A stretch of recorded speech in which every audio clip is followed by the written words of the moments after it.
Well, you might not, because you don't dress up or covered up. But genetically, we're talking about tremendous differences. I mean, people who originally believed that at one time a creature that was a wolf is then becoming a dolphin.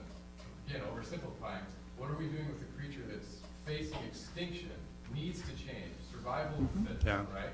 Yes, and it What will. is it going to do to bridge that gap between life and death? Changing. Well, It is changing. let me give you something. Let me give you something for a frame of reference. Okay, and this is something that will radically shift your whole viewpoint on this whole thing. In biology, it's a well-known saying that 99% of the species that ever lived on Earth are now extinct. 99% that ever lived are extinct.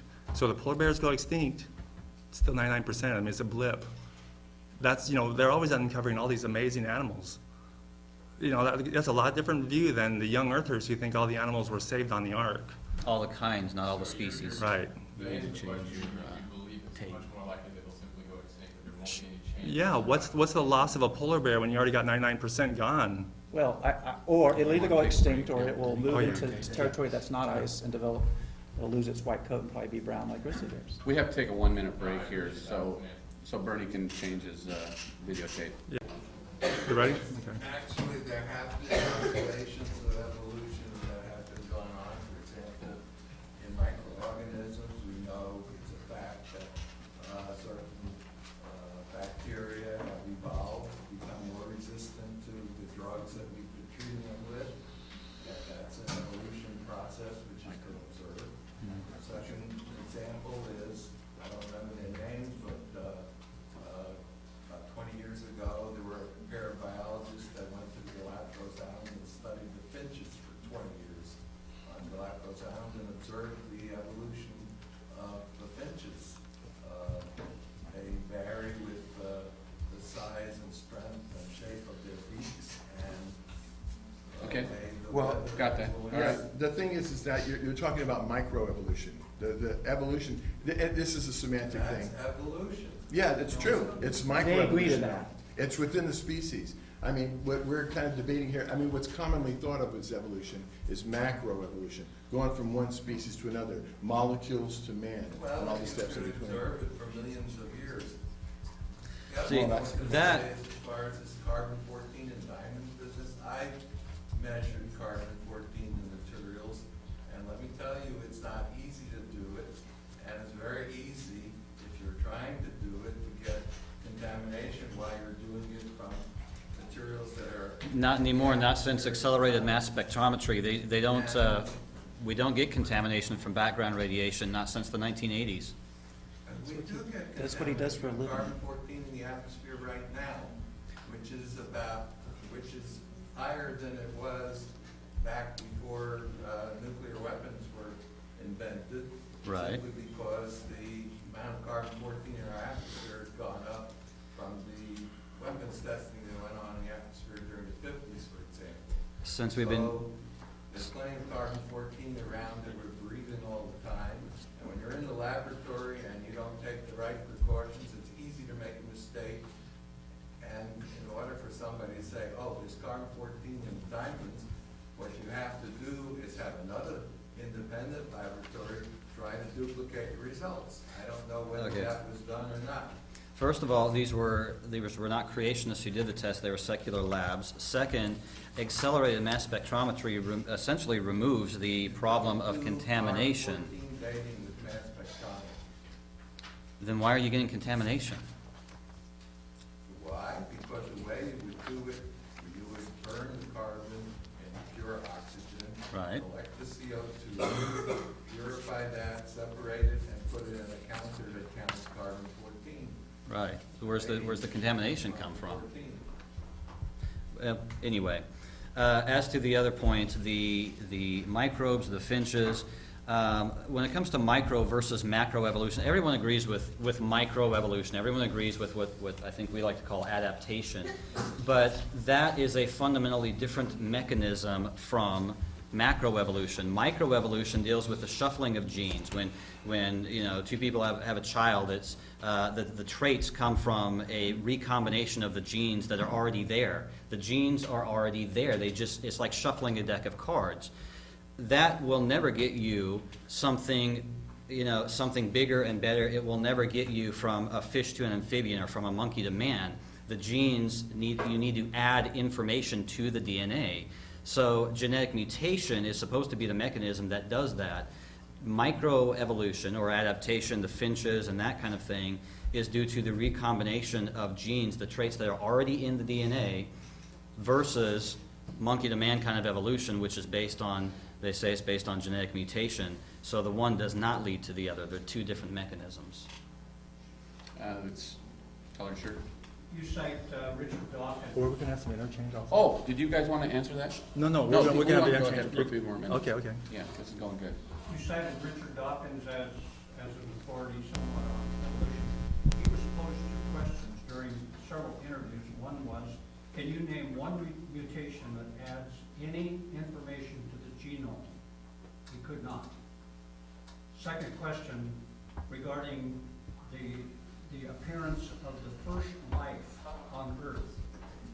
He said, in a sense, because we don't see it happening here, or it cannot happen here, it must have come from a spaceship.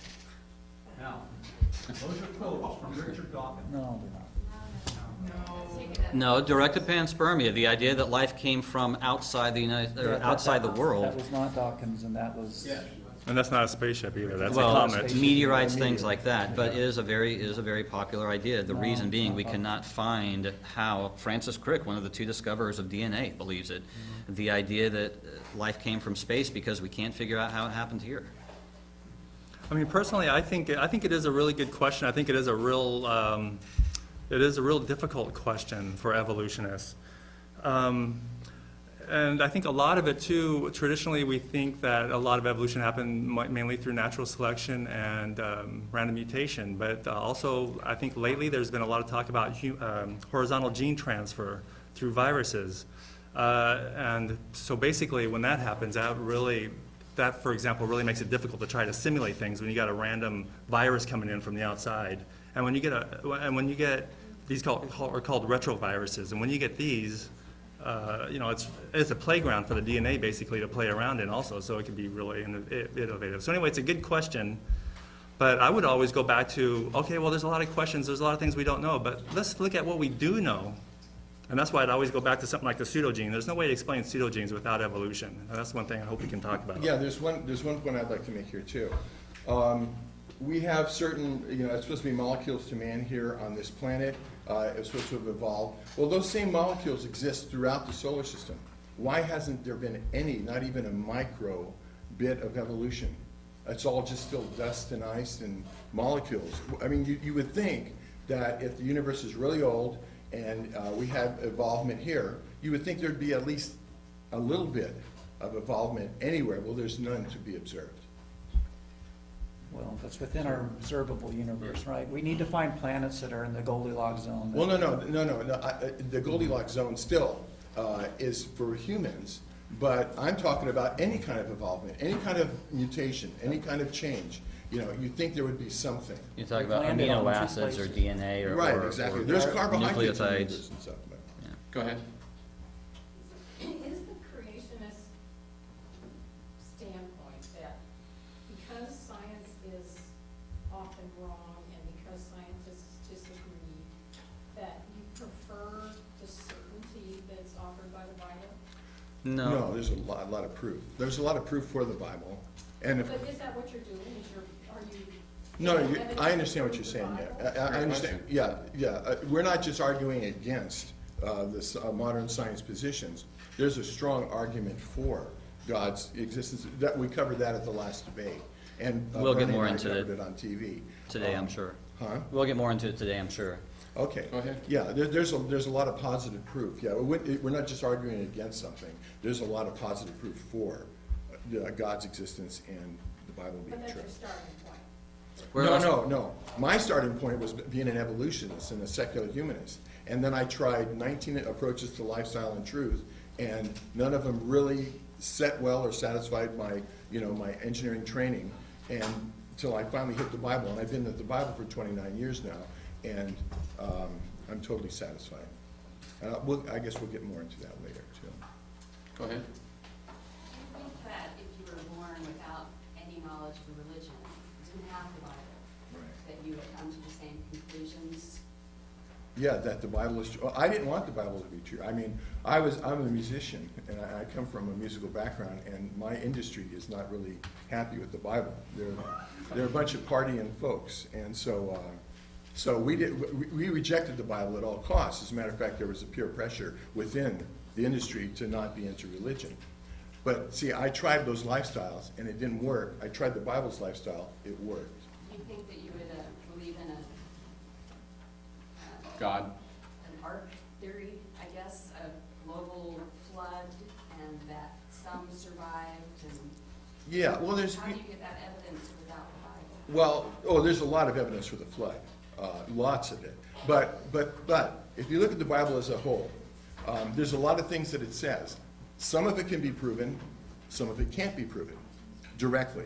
So, but everything that can be directly proven that's in the Bible does prove to be true, and there's nothing that can prove that there's anything false in the Bible. Therefore, mathematical probability says that it has a 100% probability of all of it being I just true. wondered how it can be proved without the Bible as a starting point. You're talking about the flood now?